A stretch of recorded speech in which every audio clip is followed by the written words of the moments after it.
Alright, hi everybody, this is Evil King of Anime Versus, here to bring you another episode of So I Can't Play H, Episode 4 review. This one called Bus Circumference I believe I'm calling it Bus Circumference. This doesn't interest Ryosuke. Anyway, moving right along. Actual title of this episode was actually Bus Circumference,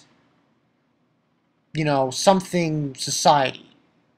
I don't know. Anyway, we're right along. This episode starts with, as you can see, Ryosuke holding a phone of Iria, the idol, with her boobs and everything. And you see Iria getting ready for school, and her boobs are jumping all over the place. And we have her getting ready, and she's going. And Ryosuke and Lisara have a fight.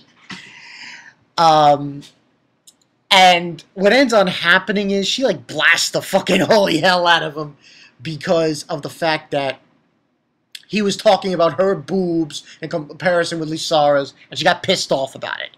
She was very jealous about that. So moving right along, go to school. They find out that Iria, no surprise here, is going to the same school as they are. She's going to the same school, and so on and so forth.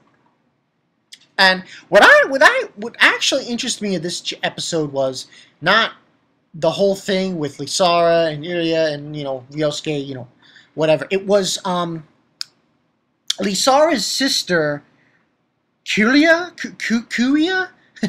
her sister. She was noticing when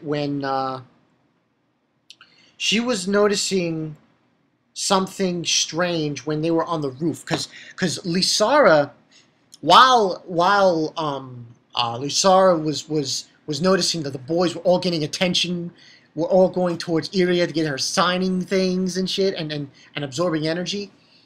And no surprise, Ryosuke's online with everyone else trying to get her to sign things. She gives Ryosuke a really fucking nasty look. It's not even jokingly. It's like nasty ass look, and she tells Iria to come with her on the roof, and it seems like in this instance they're going to fight, and they're ready to they're gonna call out their form, their Shinigami form, and attack each other. And what ends on happening instead is that Ryosuke gets in the middle and says, "Girls shouldn't be fighting." And that's when we see Lisara's sister, who I'm talking about there.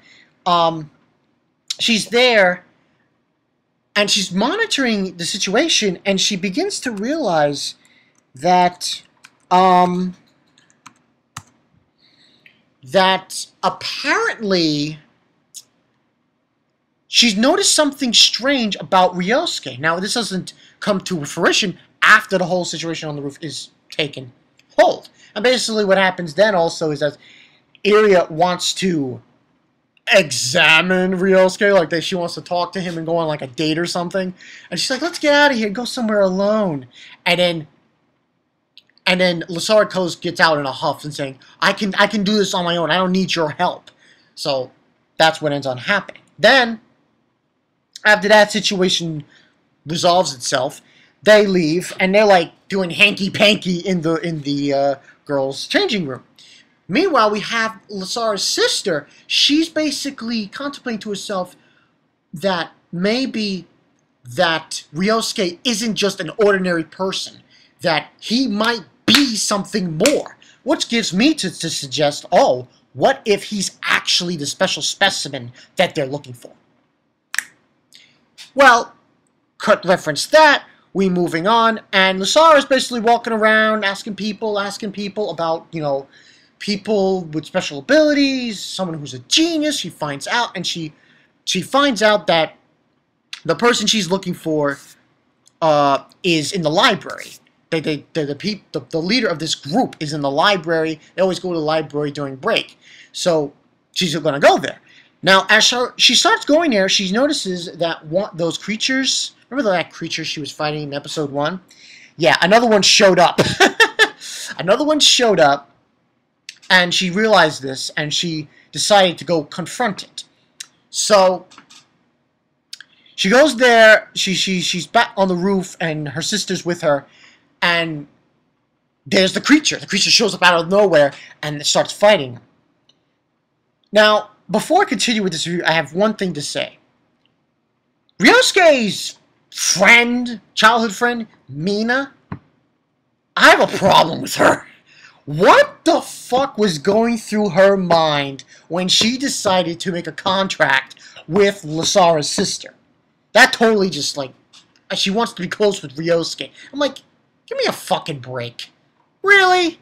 Ugh, it just bothers me with that. I don't know why it bothers me, but it bothers me nonetheless. Anyway, moving right along. Mina gets the barrier that they're able to erect most of the time when they're fighting, because these two, Lysara, her sister, and Iria are Shinigami, and they're able to create these barriers to fight these monsters and not allow anyone to get in harm's way. So they're fighting the monsters, and unfortunately Mina is on the outside of the barrier, and meanwhile Lysara and her sister begin to fight the creature, and at some point Lysara's losing energy, things aren't looking good, and meanwhile we got Iria with Ryosuke, and they're playing hanky-panky, if you know what I mean. And what ends on happening is she gets energy from him, but not really all the energy that she needs. At some point, it's like it plummets. He doesn't get a turn on from her, and we find out what Iria is trying to do. She's trying to make a contract with Ryosuke behind Lysara's back. And what ends on happening is nothing really transpires, and you know, she puts her clothes back on. She was a whole thing and what have you. And that's when Mina comes in, and she's knocking on the girl's changing room saying, Ryosuke, it's Lysara. And then he realizes what's going down. So he goes and it's really a really critical part of the battle, and she's down. Her Lysara's sister is down. Things don't look good, and he gives her energy, but doesn't really do anything. At first, it says, "Oh, weak," and then that's when he decides to hug her, like, and all the energy that he's been building up from her. So he's getting turned on by Lysara instead of Iria, and it just this big surge of energy, and then he just faints, and then she fights the monster and is able to destroy it. Now, the thing about this episode that threw me off, and the thing he was, before he gave her his energy, he was saying to her that for some odd reason, I get hot for Lysara. That's basically what he said, and he doesn't know why, but that's what it was. And he gives her energy, and she defeats the monster. Unfortunately, something interesting happened in this episode. Iria, she doesn't have big boobs. I'll just come out and say it. She doesn't have big boobs. It's a lie. A lie. So it was all how do you say, faux pas. And, you know, it's one of those things where, and then,